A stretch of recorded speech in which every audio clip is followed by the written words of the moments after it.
الحمد لله رب العالمين والصلاة والسلام على سيد الأنبياء والمرسلين نبينا محمد وعلى آله وصحبه أجمعين اما بعد۔ محترم ناظرین کرام اور دیگر سامعین، پچھلے درس کے اندر ہماری گفتگو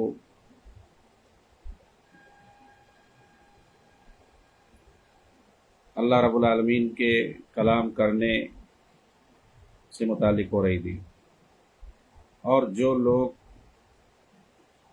کلام کے منکر ہیں اور اسی طرح سے اسی بنیاد پر جو لوگ قرآن کو مخلوق کہتے ہیں،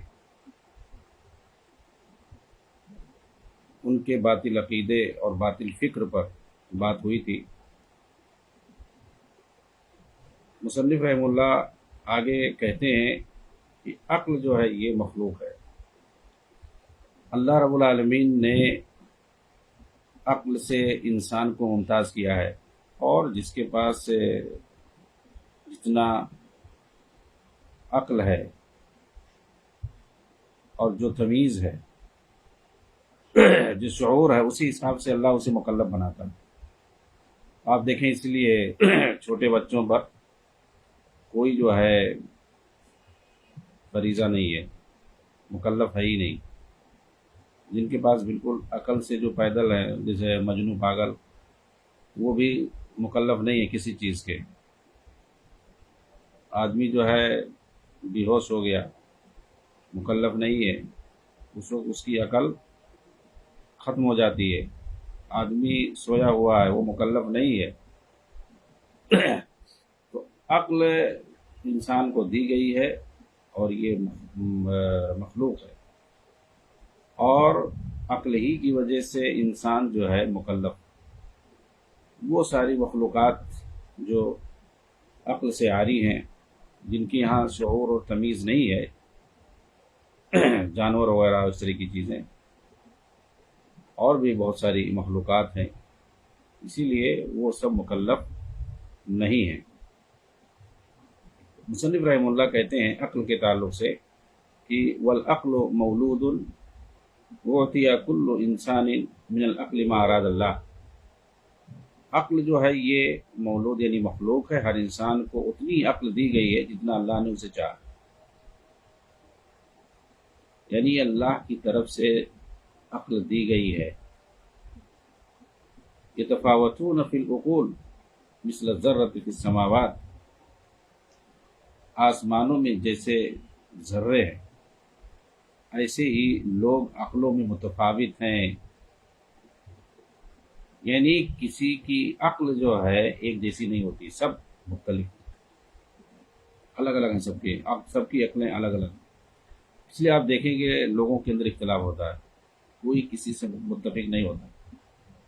ایک ہی مسئلہ ہوگا، 10 لوگ وہاں پر ہوں، وہ الگ الگ اپنی رائے دیں گے۔ کیوں الگ الگ رائے دیتے ہیں؟ ان کی عقل جو ہے الگ ہے۔ جیسے انسان کی شکل الگ ہے ہر ایک سے، ایسے ہی عقل بھی الگ ہے، ہر ایک کی عقل جو الگ الگ ہے۔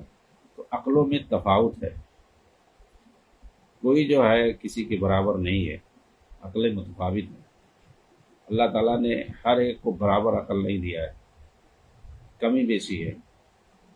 جیسے انسان کی تخلیق، اس کی بناوٹ میں ہے کمی بیشی ہے، مطلب کمی بیشی کا مطلب یعنی الگ الگ ہے، مختلف ہے۔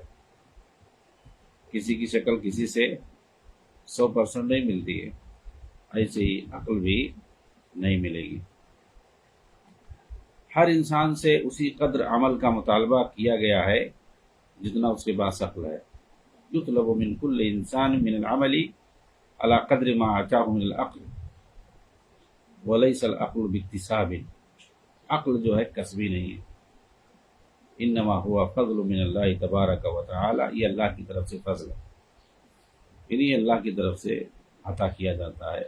یہ وہبی ہے، کسبی نہیں ہے۔ مصنف رحمہ اللہ یہ کہنا چاہتے ہیں۔ آپ نے یہ کیوں کہا کہ عقل جو ہے یہ مخلوق ہے؟ کہتے ہیں کچھ فلاسفہ کہتے ہیں کہ عقل جو یہ خالق ہے، اس وجہ سے اس کو جو ہے بہت سارے منطق والے، اہل منطق یعنی مناطقہ اور فلاسفہ کہتے ہیں کہ عقل جو ہے یہی خالق ہے۔ اسی لیے آپ دیکھیں گے اشرا عقول اور عقل کی یہ تقسیم کرتے ہیں، عقل کل، عقل عاشر 10واں، اور اس کو جو ہے عقل اول، اس طریقے سے یہ لوگ تقسیم کرتے ہیں۔ اور جو ان کا سپر عقل ہے اس کو جو ہے کیا مانتے ہیں؟ خالق مانتے ہیں۔ یعنی یہ لوگ جو ہے اللہ رب العالمین کا خالق جو اصل ہے اس کا انکار کرتے ہیں، اور کسی نہ کسی تو کریٹر مانیں گے کائنات کو۔ تو یہ لوگ جو ہے رب العالمین کا انکار کرتے ہیں اس بات سے کہ وہ خالق ہے، تو انہوں نے اپنی طرف سے گڑھا کہ عقل جو ہے خالق ہے۔ تو اسی لیے جو ہے عقیدے میں اس بات کو لانا پڑا ہے۔ آپ دیکھیں گے جہاں جہاں گمراہی آئی ہے، جس جس طبقے میں، جس جس گروہ اور فرقے میں جہاں جہاں بھی ضلالت اور گمراہی پائی جاتی ہے، اس کو جو اہل السنہ والجماعہ اور الحدیث نے عقیدے میں شامل کر لیا ہے کہ یہ یہاں گمراہی ہے۔ کیوں شامل کیا ہے؟ تاکہ ہم بچیں ایسی گمراہیوں سے، اور یہ ثابت کر سکیں کہ وہاں پر ہمارا پھر کیا عقیدہ ہونا چاہیے۔ فلاں گروہ بھٹک گیا، وہاں پر اس نے یہ عقیدہ بنایا ہوا ہے جو کہ غلط ہے، تو اب پھر صحیح کیا ہے؟ تو پھر انہوں نے صحیح عقیدہ ذکر کیا کہ صحیح یہ ہے۔ قرآن کو جب مخلوق کہا گیا تو بھئی صحیح عقیدہ کیا ہونا چاہیے غیر مخلوق؟ وہاں بولو کہ قرآن جو ہے اللہ کا کلام غیر مخلوق ہے۔ تو یہ جو آپ دیکھیں گے اہل السنہ والجماعہ اور الحدیث کی شان ہے، پہچان ہے کہ جب جب کسی نے گمراہی پیدا کی، چاہے وہ رافضی ہوں، خارجی ہوں، چاہے وہ قدری ہوں، جہمی ہوں، یا منطق اور فلسفہ والے ہوں، اہل کلام والے ہوں، یا بعض کے جتنے تقلیدی ہیں، صوفی ہیں، بدعتی ہیں، جتنے لوگوں نے جہاں جہاں ضلالت اور گمراہی پھیلائی ہے اور انہوں نے اپنا اسلام یعنی قرآن اور حدیث سے ہٹ کر کے، صحابہ کی منہج سے ہٹ کر کے انہوں نے اپنا الگ عقیدہ گڑھا ہے جو کہ باطل ہے اور فاسد ہے، تو فوراً جو ہے وہاں پر اہل السنہ والجماعہ نے صحیح عقیدہ بتایا کہ یہاں پر صحیح کیا ہونا چاہیے۔ تو یہ جو ہے عقیدہ ہے، منہج ہے۔ اسی لیے ورنہ آپ دیکھیں گے بھائی صحابہ کے زمانے میں اس کی ضرورت ہی نہیں تھی۔ کیوں نہیں ضرورت تھی؟ کیونکہ اس وقت کوئی غلط عقیدے کا تھا ہی نہیں، تو یہ سب لکھنے کی ضرورت ہی نہیں تھی۔ قدریہ نے آ کر کے جب تقدیر کا انکار کیا تو وہاں پر عقیدہ بنایا گیا تقدیر کے تعلق سے۔ جہمیہ نے آ کر کے اسماء اور صفات کا انکار کیا تو اسماء صفات میں کتابیں لکھ دی گئی باقاعدہ۔ معتزلہ نے آ کر کے خلق قرآن کی بات کہی اور بدعت ایجاد کیا، تو اہل السنہ والجماعہ نے وہاں پر جو ہے قرآن مخلوق نہیں ہے، اس پر جو ہے باقاعدہ اللہ کے کلام پر، اور قرآن جو ہے یہ غیر مخلوق ہے، اللہ کا کلام ہے، اس پر آپ دیکھیں بہت لمبی چوڑی بحثیں، عقیدہ اور منہج کی بنیاد اس پر رکھی گئی۔ اچھا اس وقت جو ہے کچھ سہولت کار تھے، وہ لوگ کہتے تھے، دو بالکل واضح گروہ تھا اس وقت کہ کون اہل السنہ ہے، جو لوگ کہتے ہیں قرآن یہ غیر مخلوق ہے، اللہ کا کلام ہے، غیر مخلوق ہے، خلاص۔ اور ایک طرف تھے جو بدعتی تھے، گمراہ تھے، معتزلہ وغیرہ، جہمیہ وغیرہ، اور ان کے جو پیچھے لگنے والے تھے اسی میں روافظ بھی تھے، وہ لوگ کیا کہتے تھے؟ قرآن مخلوق ہے۔ یعنی جو منطق اور فلسفہ کی جو ہے کیچڑ میں پھنسا ہوا تھا اور وہ عقل کو بنیاد بنا رہا تھا، گیا وہ کام سے، وہ قرآن کو مخلوق سمجھ رہا تھا۔ دو گروہ بالکل واضح تھے۔ اچھا وہاں پہ ایک تیسرا فرقہ تھا، تیسرا گروہ تھا جو سہولت کا، ایک تو بالکل واضح کہہ رہا ہے قرآن مخلوق ہے، ایک کہہ رہا ہے واضح طور پر قرآن مخلوق نہیں ہے۔ کچھ لوگ تھے جو سمجھتے تھے کہ ارے بھائی ہم کیوں ان سے دشمنی مول لیں، اور ان سے دونوں سے دوستی کرنا چاہتے تھے، اسی چکر میں وہ اعتدال کی راہ اپنانا چاہتے تھے کہ بیچ بیچ میں ہم رہیں گے، یہ اعتدال والے ہیں، یہ بھی نہ ناراض نہیں، یہ بھی نہ ناراض نہیں۔ ایک تو اعتدال والی راہ ہے کون سا؟ جو صحابہ کا منہج ہے، صاف صاف، کسی سے سمجھوتا نہیں، نہ اس افراط سے، نہ اس تفریط سے، نہ اس باطل سے، نہ اس باطل سے، جو حق بات ہے کڑوی وہی بول رہا ہے، یہ اصل اعتدال ہے۔ اور یہ اعتدال نہیں ہے کہ جو یہ بھی خوش رہے یہ بھی خوش رہے، اس کو اعتدال، اس کو کچھ لوگوں نے اعتدال کا نام رکھا ہوا ہے، یہ اعتدال نہیں ہے، یہ سہولت کاری ہے۔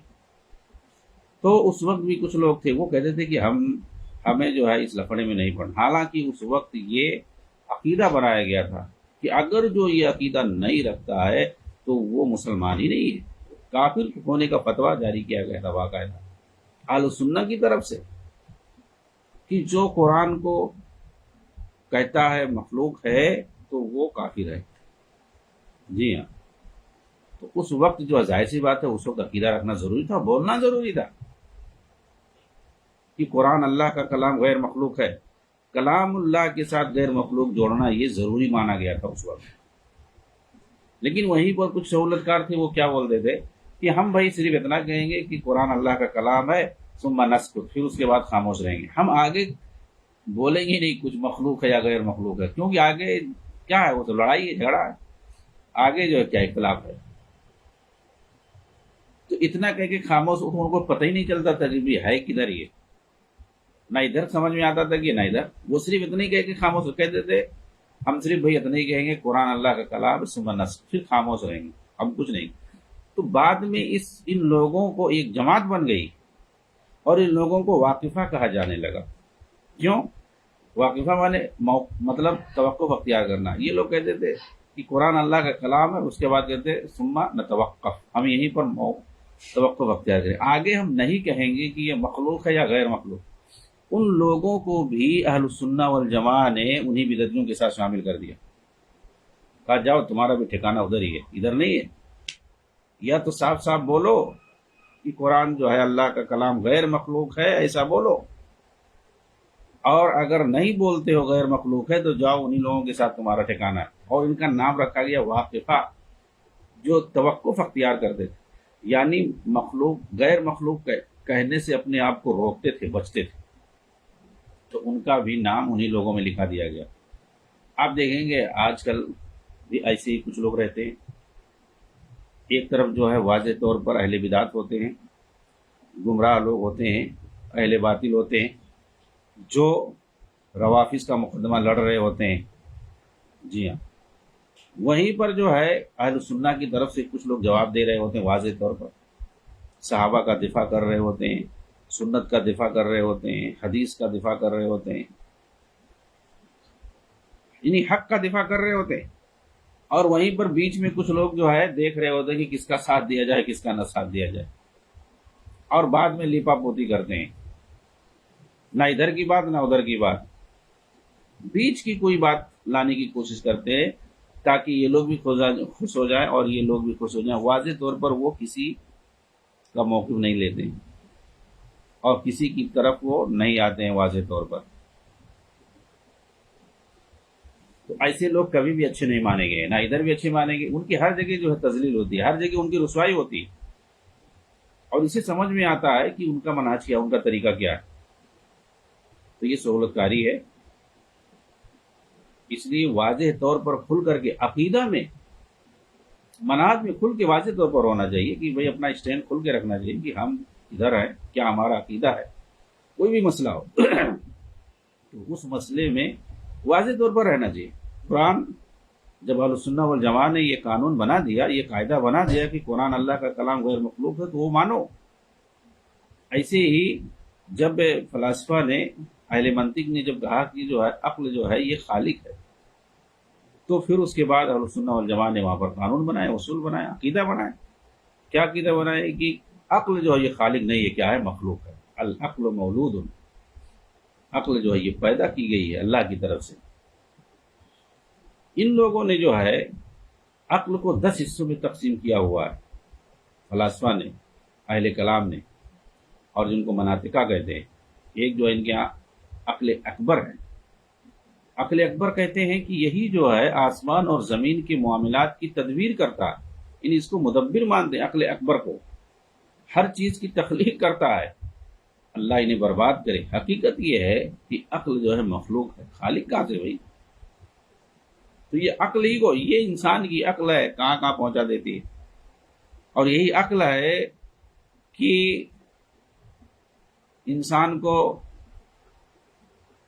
باطل عقائد میں لے جا کر کے ڈبو دیتی ہے، اور وہ قرآن اور حدیث کے صریح عقائد کو چھوڑ کر کے گمراہی میں پڑ جاتا ہے۔ اللہ تو فرماتا ہے کہ آدم علیہ السلام جو ہے پہلے انسان ہے، اب وہ کہتا ہے کہ نہیں نہیں نہیں نہیں، ترقی کرتے کرتے آدم بنے ہیں، اس سے پہلے بھی بہت کچھ تھے وہ پانی تھے، کیڑے تھے، جانور تھے، بندر تھے، کہاں کہاں سے، پھر اس کے بعد انسان بنا، نعوذ باللہ۔ اور یہ صرف جو ہے یہودیوں کا گڑھا ہوا نہیں، بہت سارے مسلمانوں میں بھی ایسے پائے جاتے ہیں۔ آپ حیران ہو گئے سید قطب اور یہ ڈاکٹر اسرار جو موجودہ دور میں بہت سارے لوگوں کے جو ہے پیشین گوئی کرنے والے بنے بیٹھے ہیں، یہ لوگ یہ عقیدہ رکھتے تھے جی، اور اسلامی نصوص، کتاب و سنت کے نصوص کی بری طرح جو ہے تیا پاچا ان لوگوں نے کیا ہے، ایسا اور ویسا۔ لاکھوں سال تک انسان جو ہے عہد طفولت میں گزارا ہے، نعوذ باللہ۔ کیا کون کہہ رہا ہے بھائی؟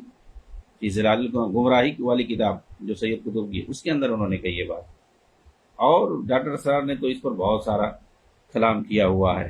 ہاں، یہ باطل و گمراہی میں کیسے یہ لوگ ہیں؟ اسی عقل کی بنیاد پر اپنے آپ کو زیادہ عقل مند بننے لگے، زیادہ سوچنے اور سمجھنے والے بننے لگے، حالانکہ غیب کی چیزوں میں، دین کے معاملات میں، سیدھا دین کے معاملات میں ہمیں صرف قرآن اور حدیث تک بند کے رہنا چاہیے، اس سے آگے سوچنے کی ضرورت ہی نہیں ہے۔ صحابہ جس طریقے سے سوچتے تھے ویسے بس جو حکم آیا وہ عمل فوراً کرنا شروع کر دیتے تھے۔ ایسا کیوں ہے، یہ ہے، ایسا ہے، ویسا ہے، اس کے پیچھے وہ لوگ نہیں پڑتے تھے اور بہت زیادہ حکمتوں کی تلاش نہیں کرتے تھے۔ سمجھ میں آ گئی تو ٹھیک ہے، نہیں تو کوئی مسئلہ نہیں ہے، عمل کرنے کے لیے کہا گیا ہم کریں گے۔ اور یہی ایک مسلمان کا شعور ہے۔ مسلمان کا مطلب ہی ہوتا ہے اپنے آپ کو رب کے سامنے سرنڈر کرنے والا، اپنے جو ہے اپنے رب کے سامنے اپنے جو ہے سر تسلیم خم کرنے والا، سب کچھ جس کو سرنڈر کہتے ہیں، ٹوٹلی سرنڈر۔ یہ ہے مسلم کا معنی، مسلمان کا معنی۔ تو اس پر جو ہے شیخ ربیع المدخلی فضل اللہ اس کی تشریح یہ کی ہے، یہ جو لوگ ایسی باتیں عقل کے تعلق سے کہتے ہیں بے بنیاد ہیں۔ عقل جو ہے مخلوق ہے، البتہ اختلاف ہے کہ اس کی ماہیت کیا ہے، کیا وہ ایسی چیز ہے جسے تجربات سے حاصل کیا جا سکتا ہے، یا وہ کوئی فطری چیز ہے۔ صحیح یہی ہے کہ یہ ایک فطری چیز ہے، لیکن اس کے اندر علم کے قبول کرنے اور حق و باطل نیز ہدایت اور ضلالت کے درمیان تمیز کرنے کی صلاحیت بھی ہے۔ گویا یہ ایک آلہ ہے جسے اللہ تعالیٰ نے تمیز کے لیے بنایا ہے، عقل کو، اور اس پر تکالیف کو مرتب کیا ہے۔ چنانچہ جس کے اندر یہ صلاحیت اور فطری چیز یعنی عقل نہیں ہوتی ہے، اس پر شرعی تکالیف ساقط ہو جاتے ہیں۔ اللہ کے رسول نے فرمایا، جیسا کہ ام المومنین عائشہ رضی اللہ تعالیٰ عنہ کی حدیث ہے، رفع القلم عن ثلاث، عن النائم حتى يستيقظ وعن الصغير حتى يكبر وعن المجنون حتى يفيق او يعقل، کہ تین لوگوں سے قلم اٹھا لیا گیا، یعنی وہ مکلف نہیں ہے، سونے والے سے یہاں تک کہ وہ جاگ جائے، نابالغ سے یہاں تک کہ وہ بالغ ہو جائے، پاگل اور مجنون دیوانے سے یہاں تک کہ وہ عقل اور ہوش میں آ جائے۔ چنانچہ یہ امور تکلیفیہ سے متعلق ہے، جیسے ہی یہ عقل ختم ہو جائے گی، تکالیف شرعیہ جو ہیں وہ بھی ختم ہو جائیں گے۔ جہاں تک کہ عقل سے متعلق کلام کی بات ہے تو اس پر فلاسفہ، متکلمین اور اہل سنت سب نے کلام کیا ہے، لیکن یہاں ماحصل یہی ہے جسے اہل سنہ کہتے ہیں کہ یہ ایک فطری چیز ہے، اور لوگوں نے پتہ نہیں کیا کیا کہا ہے، تو اس کے پیچھے نہیں جانا چاہیے، گمراہی کے علاوہ اور کچھ نہیں ہے۔ اہل سنہ نے جو بات کہی عقل کے تعلق سے وہی پرفیکٹ ہے، اور وہی کتاب و سنت کے مطابق کہ یہ ایک فطری چیز ہے، تمیز کا ایک آلہ ہے جس کے ذریعے انسان اپنی دنیاوی اور اخروی مصلحتوں کی تمیز کرتا ہے، فرق کو محسوس کرتا ہے کہ کیا اس کے حق میں صحیح ہے اور کیا غلط ہے، چاہے اخروی اعتبار سے ہو یا دنیاوی اعتبار سے ہو۔ اس کے ذریعے وہ اپنے نفع نقصان کے درمیان فرق کرتا ہے، اور اسی سے یہ ممتاز ہوتا ہے اس شخص کے مقابلے میں جو اپنی عقل کھو بیٹھتا ہے، ایک تو سونے والے سے یہاں تک کہ وہ جاگ جائے، دوسرے نابالغ سے یہاں تک کہ وہ بالغ ہو جائے، تیسرے پاگل اور دیوانے سے یہاں تک کہ وہ ہوش اور عقل میں آ جائے، اور اسی کے ذریعے سے انسان دیگر تمام مخلوقات سے ممتاز ہے، عقل کے ذریعے سے، جیسے حیوانات وغیرہ۔ چنانچہ عقل تکالیف سے متعلق ہے، اسی کے ذریعے انسان یہ پتہ لگاتا ہے کہ یہ چیز حق ہے، یہ باطل ہے۔ یعنی اللہ جب اسے ہدایت دینا چاہتا ہے یا اس کے ساتھ خیر کا ارادہ کرتا ہے تو اسے یہ ادراک ہو جاتا ہے کہ یہ حق ہے اور یہ باطل ہے، یہ حجت ہے اور یہ اللہ کی نشانی ہے۔ اللہ تعالیٰ نے فرمایا ان فی خلق السماوات والارض واختلاف اللیل والنہار لآیات لأولی الالباب، بے شک آسمانوں میں اور زمین کے پیدا کرنے میں، رات اور دن کے بدلنے میں عقل والوں کے لیے یقیناً بہت سی نشانیاں ہیں۔ یہاں الباب سے مراد عقول ہے، عقل والوں کے لیے۔ تو عقل والے جب اپنی عقل کو استعمال کریں گے تو وہ سمجھ پائیں گے کہ یہ جو ہے آسمان کی خلقت، زمین کی خلقت اور اس کی عظمت، یہ جو ہے اللہ کے علاوہ اور کوئی تخلیق نہیں کر سکتا ہے۔ ایک دوسری جگہ اللہ تعالیٰ نے فرمایا الذین یذکرون اللہ قیاما وقعودا وعلی جنوبہم ویتفکرون فی خلق السماوات والارض، وہ لوگ جو کھڑے ہو کر اور بیٹھ کر اور اسی طریقے سے اپنے پہلوؤں کے بل اللہ کو یاد کرتے ہیں، یعنی ہر حال میں اللہ کو یاد کرتے ہیں، اور ساتھ ہی آسمانوں اور زمین کی تخلیق میں وہ غور و فکر کرتے ہیں، یعنی اپنی عقل سے وہ غور و فکر کرتے ہیں اللہ کی عظمت کا پتہ لگانے کے لیے۔ ایک دوسری جگہ اللہ تعالیٰ نے فرمایا ربنا ما خلقت ھذا باطلا سبحانک فقنا عذاب النار، اللہ تعالیٰ تو نے جو ہے میرے رب اس کو باطل پیدا نہیں کیا، بے مقصد یوں ہی پیدا نہیں کیا، تو پاک۔ یہ کیسے وہ سمجھ پائے انسان کہ یہ بے مقصد نہیں ہے، فضول میں اللہ تعالیٰ نے یہ پیدا نہیں کیا ہے زمین اور آسمان کو، کیسے وہ سمجھ پائے؟ اپنی عقل کے ذریعے سے وہ یہ سمجھ سکا ہے کہ یہ فضول نہیں ہے، یہ بے بنیاد نہیں ہے، یہ حکمت کے تحت ہے۔ انسان اپنی عقل سے پتہ لگاتا ہے۔ چنانچہ اللہ تعالیٰ جب اس عقل انسانی کی صحیح اور درست رہنمائی کر دیتا ہے تو وہ کونی اور شرعی دونوں نشانیوں کا ادراک کر لیتا ہے، اور ہدایت و ضلالت اور حق و باطل کے درمیان ادراک بھی کر لیتا ہے۔ لیکن جب اللہ تعالیٰ اس عقل انسانی کو گمراہ کر دیتا ہے تو یہ چوپایوں جیسا ہو جاتا ہے۔ اللہ تعالیٰ نے فرمایا انہم الا کالانعام بل ہم اضل سبیلا، وہ نہیں ہیں مگر چوپایوں کی طرح بلکہ وہ راستے کے اعتبار سے زیادہ گمراہ ہیں۔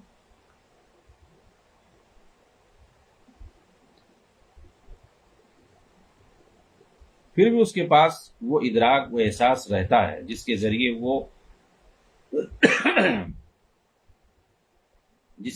وہ ذمہ داری کے بوجھ کو اٹھا سکے اور اس کے کفر و ضلالت پر محاسبہ کیا جا سکے۔ چنانچہ وہ امور کا ادراک رکھتا ہے، انہیں سمجھتا ہے، البتہ رسالتوں اور اللہ کی آیتوں کا ایسی عقل سے سامنا نہیں کرتا جو اس کے لیے مفید ہو۔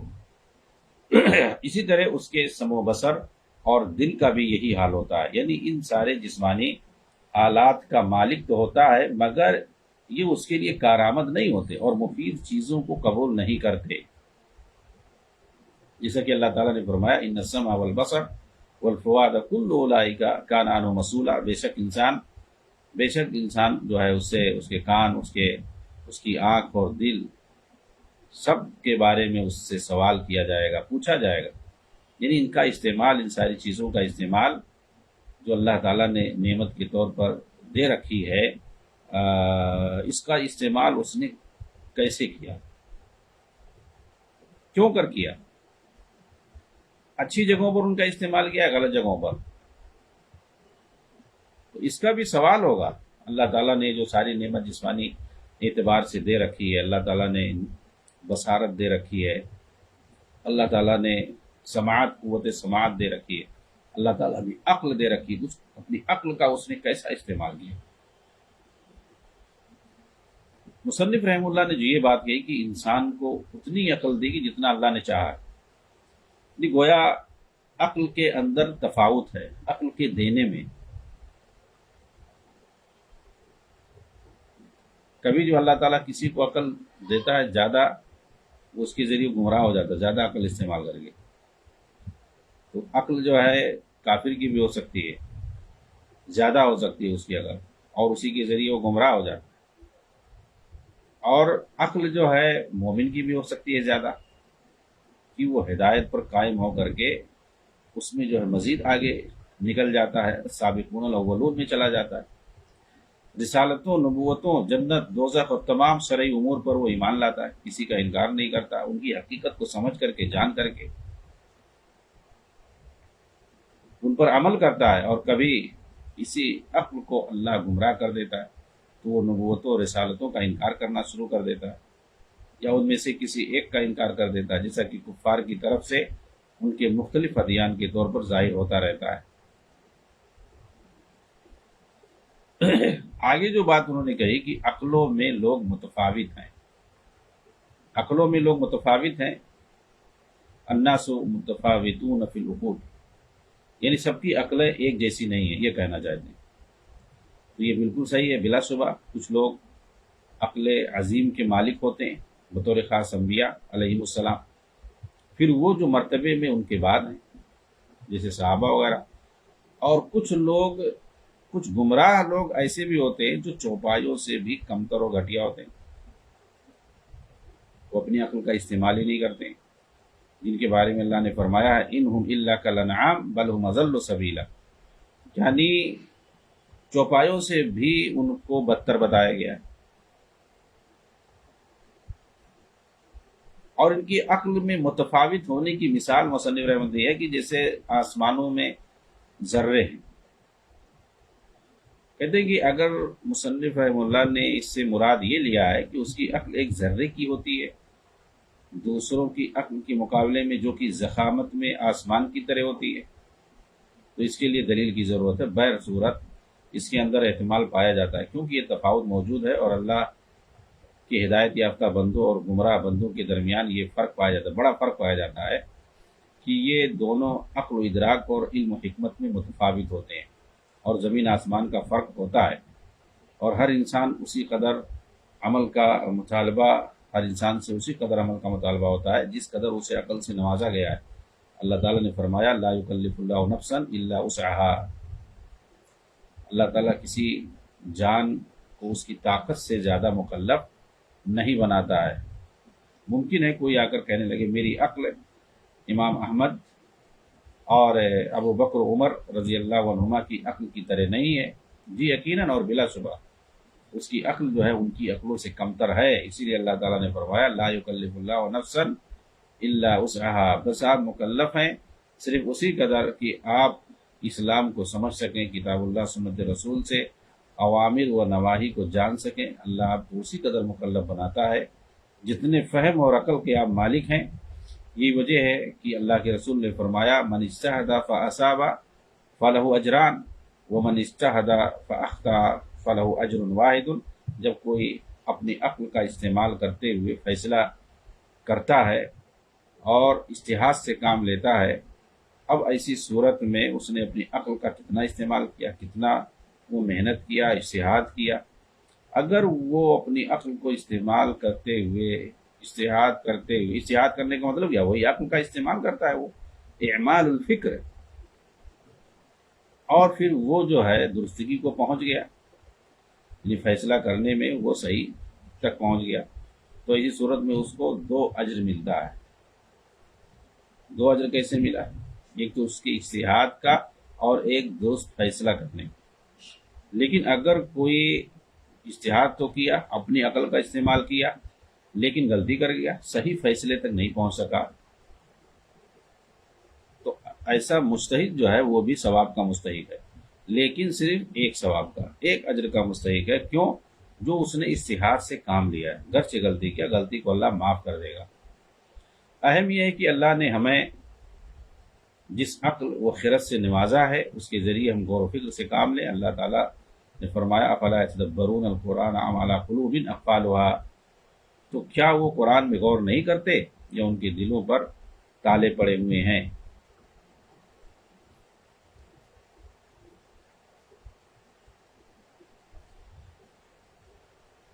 عقل جو ہے یہ کسبی ہے، وہابی ہے، اس پر جو ہے شیخ نے یعنی شیخ ربیع مدخلی حفظ اللہ نے لمبی بحث کی ہے، انشاءاللہ اگلے درس میں اس پر گفتگو ہوگی۔ والسلام علیکم ورحمۃ اللہ وبرکاتہ۔